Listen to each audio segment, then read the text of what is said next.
कोल्हापूर महानगरपालिका निवडणूक 2025 साठीची प्रारूप मतदार यादी गंभीर त्रुटींनी भरलेली असल्याचा आरोप करत माजी आमदार ऋतुराज पाटील यांनी आयुक्तांना निवेदन दिले। एका प्रभागातील हजारो नावे दुसऱ्या प्रभागात, 32,000हून अधिक दुबार नावे, अपूर्ण पत्ते आणि वेबसाईटवर अवाचनीय यादी यामुळे नागरिकांमध्ये तीव्र नाराजी असल्याचे त्यांनी म्हटले।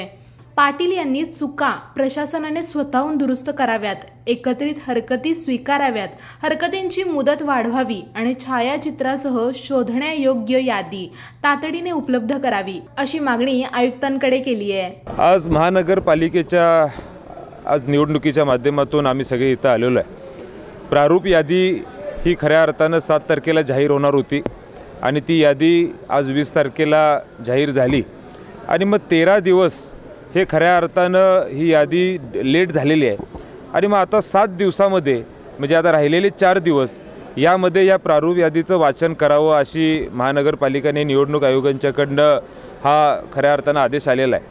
आणि मग ह्या माध्यमातून आम्ही सर्वच कोल्हापूर महानगरपालिकेचे आजी माजी महापौर असतील, आजी माजी नगरसेवक असतील आणि इच्छुक उमेदवार असतील, या सगळ्यांच्या वतीनं आम्ही इथं आयुक्त मॅडम यांची भेट घेतली आणि मग काही अनेक विषय हे आमच्या निदर्शनात आले, काही गोंधळ देखील आम्हाला ह्या मतदार यादीमध्ये वाटलेला आहे आणि मग ती भूमिका मांडण्यासाठी आम्ही इथं सगळे प्रमुख इथं आलेलो आहे। त्यातले अनेक विषय सांगायचं म्हणलं तर पहिला जो विषय आहे त्यामध्ये आज एका प्रभागातले असे जवळजवळ 1100 नावं ही दुसऱ्या प्रभागात ह्या ठिकाणी आलेली आहेत। म्हणजे हा जो काही घोळ आहे हा घोळ मोठ्या प्रमाणात प्रत्येक प्रभागात झालेला आहे।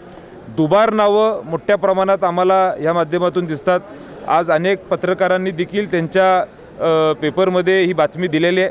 त्यामध्ये जवळजवळ 32,250 अशी नावं या ठिकाणी वाढीव आलेली आहेत। पण आमचं म्हणणं आहे की दुबार नावं सोडून ज्याला मतदार यादीमध्ये डबल स्टार केलेलं आहे ते जर सोडलं, अनेक अशी नावं आहेत ज्यांना खऱ्या अर्थानं निवडणूक आयोगाच्या माध्यमातून कुठेही त्या ठिकाणी मार्किंग झालेलं नाही आहे आणि ती देखील नावं ही आमच्याकडे आहेत। ह्या नावाबद्दल काय हा जर प्रश्न विचारला तर आज खऱ्या अर्थानं आयुक्त मॅडमच्याकडे त्याचे उत्तर नव्हते, ते म्हटले आम्ही बघून सांगतो।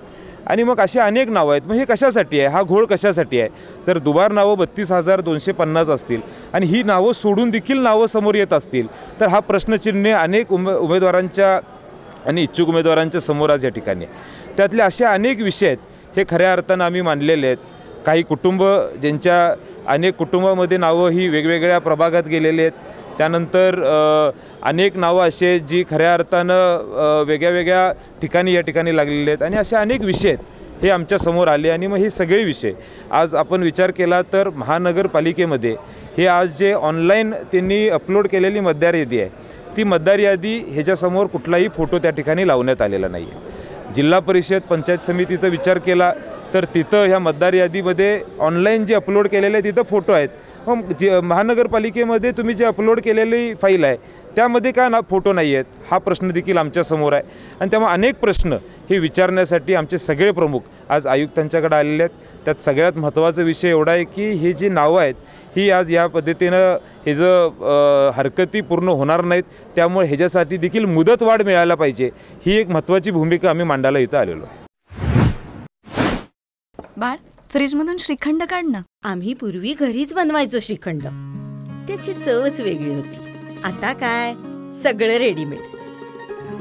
आजी, हे श्रीखंड खाऊन बघ। आज तुझ्या आईनं घरीच बनवलं की काय?